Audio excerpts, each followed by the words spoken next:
Hi everyone, it's Kristen. So today we're going to be talking about this one, Storm. It says the saga of Storm, Goddess of Thunder. So you know where that's going. We just talked about Loki versus X-Men versus Alpha Flight in the last videos. Yeah, that was an interesting one. It was called The Gift. This one, I like this one better though. This one is more, Loki's more involved, I guess I should say. But and plus I like Storm. I really like Storm. She's cool. And plus look, there's a Pegasus, a winged horse. Who doesn't love those? So it just, you open on characters, like I said. X-Men and the New Mutants. Just give you a rundown of the characters in case you don't know who they are. We open up with Kitty in bed having a nightmare, and like everyone can feel it, and she's Rachel goes to her aid and she like projects these images of stuff she sees, and there's Loki and there's Storm, magic, and so she's like, what the heck is going on? How can this be? So they, Storm, who has lost her powers, goes on vacation with the New Mutants on a Greek isle, and there's a huge storm that rolls in and disrupts communication, so they can't get a hold of them. And they're like, that's too big of a coincidence to be a coincidence. So, so Cyclops just decides they should go after him, go to Asgard, check on them. And he digs out these lightning bolts of Archon, gave him so that he can travel between worlds, between realms, and those will take him to Asgard. And Archon is he's not a huge character, but Cyclops once helped him like restart his the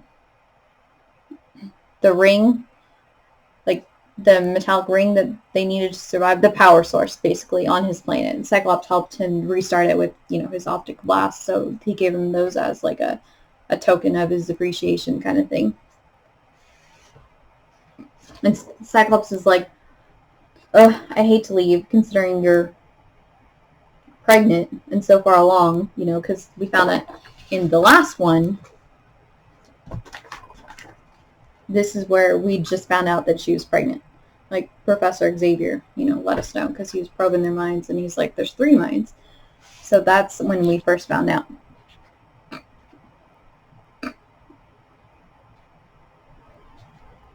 So everyone is shocked by something, and you see Rachel has stepped out in this costume that looks suspiciously like a phoenix. And everyone's kind of like, ooh, that was in a really bad taste. Because, of course, Cyclops' first love was Jean Grey. Phoenix, who, she died because she became Dark Phoenix. Right back there. Wow. So they're like, that was in really bad taste. And Rachel's like, I don't care. She's my mom. I can, pay tribute to her if I want to. And basically, you see the New Mutants just lamenting the fact that they have it so hard, and Amara wishes, Storm wishes she could fly, and Amara wishes she could see fairies. Bobby wants to just, be accepted for who he is. Rain, just wants to be loved. Dani just wants, to be worthy of her warrior Cheyenne heritage. Magic struggles with the fact that, she is this powerful sorceress, but she can't even really use her powers, because every time she does, she taps into that dark side of her and turns her evil. But she's like, why do I have to deny that, part of me? So basically, it's kind of, it seems to be kind of like a spell, and they're all caught up in this spell. And Bobby, Roberto, is like, well, we can have all of that, in Asgard, so we should all go. And so they just up and go, or they've already been, and it's just kind of a dream. And Sam and Amara, they wake up, and Amara has been turned into a fairy, and they are actually at the forge where all the weapons are made by dwarfs. And this dwarf has Amara use her powers in order to superheat, the core so that he can make this weapon. And he has made it with the hopes that it will defeat Loki, because Odin's dead. Thor's off on one of his adventures, who knows where, so they can't count on him. So Loki has basically taken over, and so he's making this weapon in hopes that, he will be defeated. And he also gives Cannonball, like, armor and a sword in order to help in his journey. I mean, like I said, this is just kind of like they're all of a sudden just, we're all just kind of dropped in this story all of a sudden. Like, what? They're in Asgard? How did that happen? Doesn't really explain how it happens. It just, all of a sudden they're in Asgard. I mean, it explains how the X-Men get there, but the New Mutants, we don't really get to know how they got there.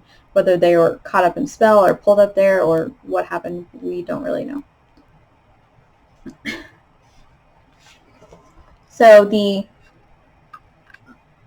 X-Men land in Asgard, and they see a wolf, and they think it might be Rain, and it's being chased by these rock trolls.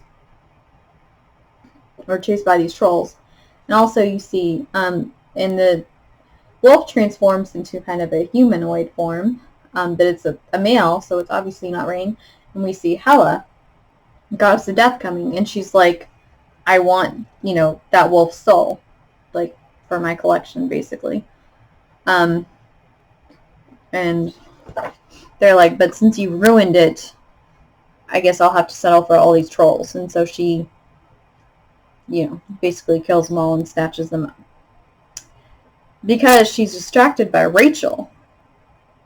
And she's like, I bid thee welcome. The pedigree is written on your face.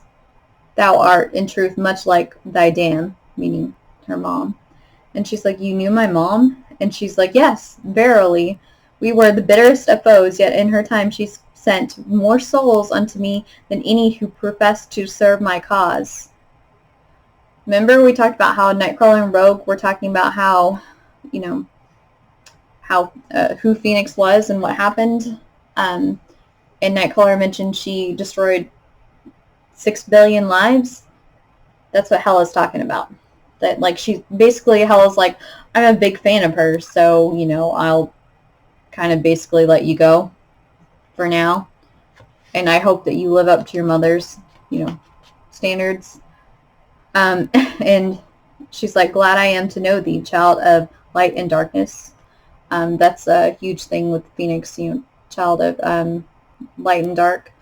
So, anyway, so we see this bird flying, and then we see, like, Warlock flying as a bird, because they're trying to find, their friends. They're trying to find Storm, because Storm's been kidnapped, and they don't know where she is. And, so there's, everyone, and they're in the Enchantress's castle, and they're going through the Enchantress's books, because they're hoping that in all that there might be a way to defeat Loki.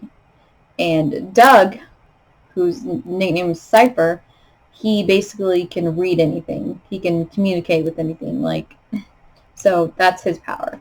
I mean, it's more mental than physical. And he's the one that's having to translate all these books, because he's the only one that can read them.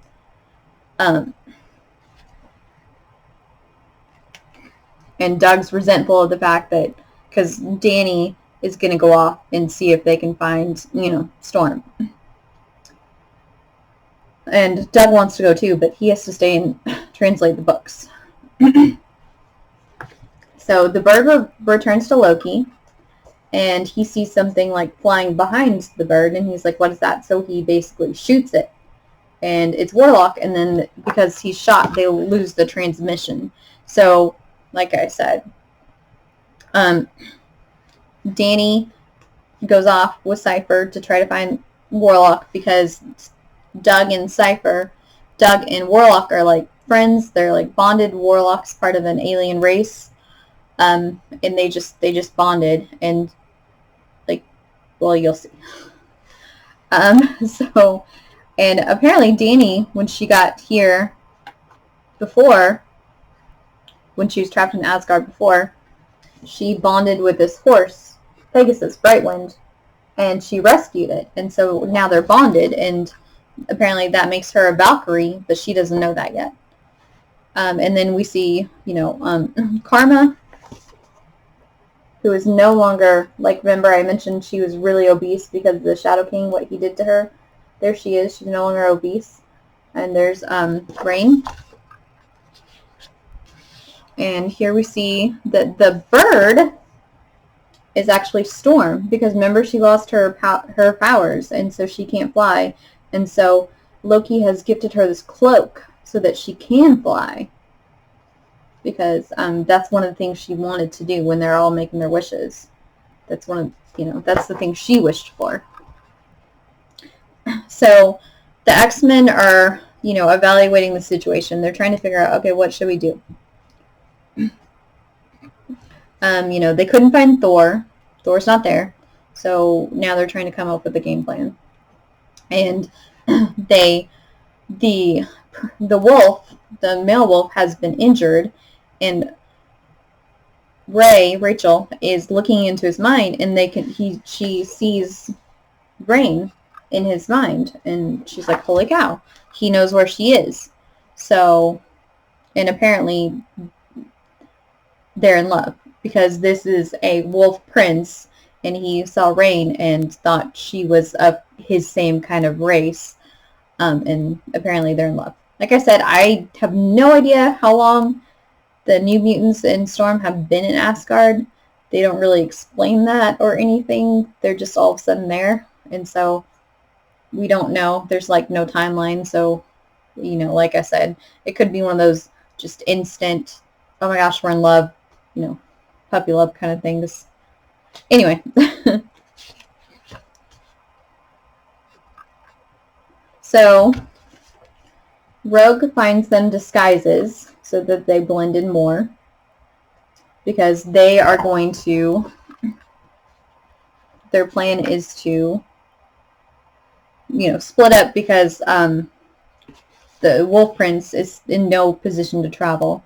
So there's having half of them stay there, and half of them go to the city and trying to contact Thor, but of course he's not there, but they don't know that yet. So they have Wolverine, Shadowcat, and Phoenix go into town to try to find someone to help, try to figure out, okay, where are we supposed to go? So, so here we have Sunspot. Remember, he wanted to, be accepted for who he was.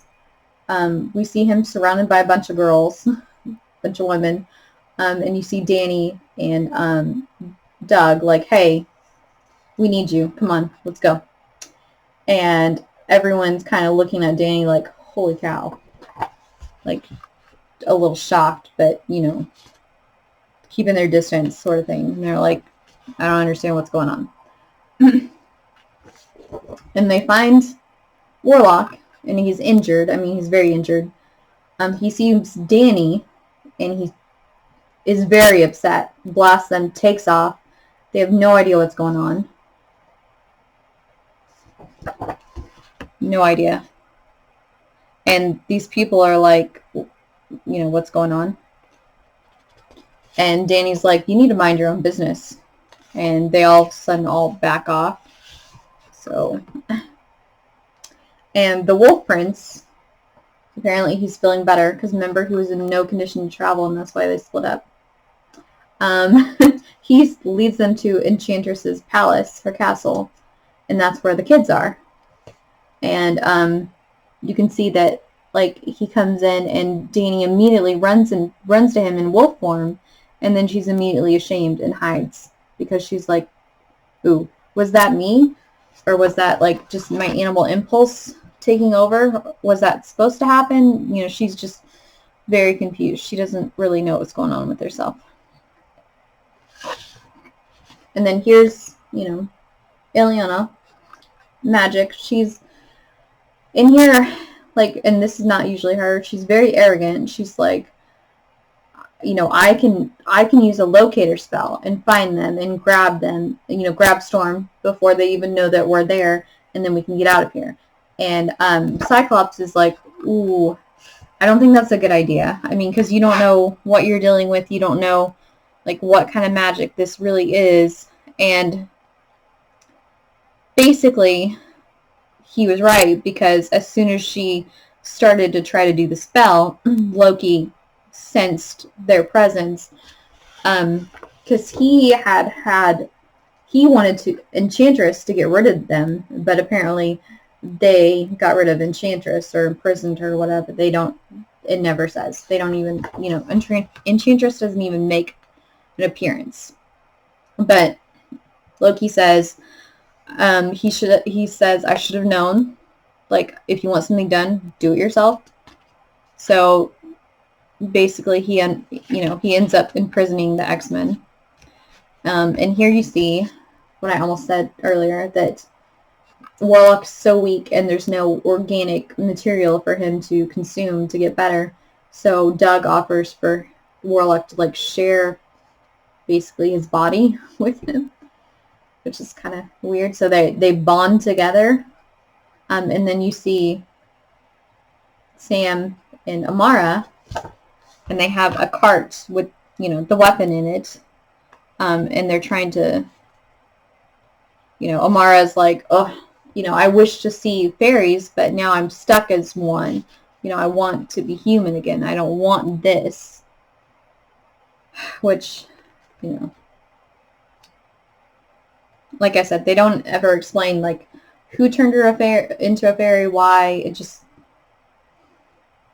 some of these, you know, don't really have, like, explanations or anything. So here we have Loki's, you know, palace citadel, and here's all the X-Men imprisoned. And he,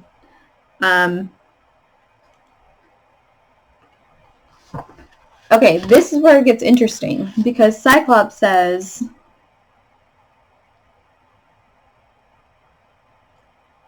you know, so much for your word, Loki, never to do harm for the X-Men. Remember in this? He gave his word that he would never harm the X-Men in this world or another. That's why this was so important to this. And Loki responds, my dear Cyclops, I do nothing. You know how he is. I am being true to the absolute letter of my oath. The power responsible for the outage is one of your own, Magic. That her actions rebounded to my benefit is but the merest coincidence. However, it seems a shame that your companions are not present to share your fate. Methinks I shall send rock trolls to invite them to join us. And he takes Rain and the prince and puts collars on them and turns them into these basically tracking beast demon things, so that in order to find the rest of the X-Men. And Nightcrawler's like, you made a huge mistake, Loki, because, you know, I'm a teleporter. These mons can't hold me. He goes over to Rogue, gives her a kiss while holding on to Cyclops, basically giving her, supposedly, Cyclops' power and his power, so she gets out of her shackles too. And you blast Loki.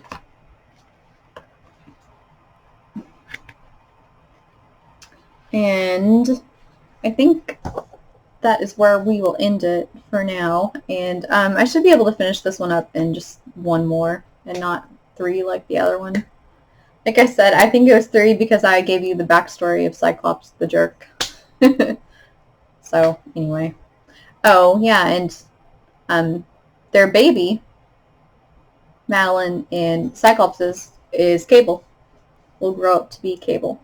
So I don't know if I mentioned that in the other video. Anyway, I hope you join me for the next part 2 in this series. Until next time, bye.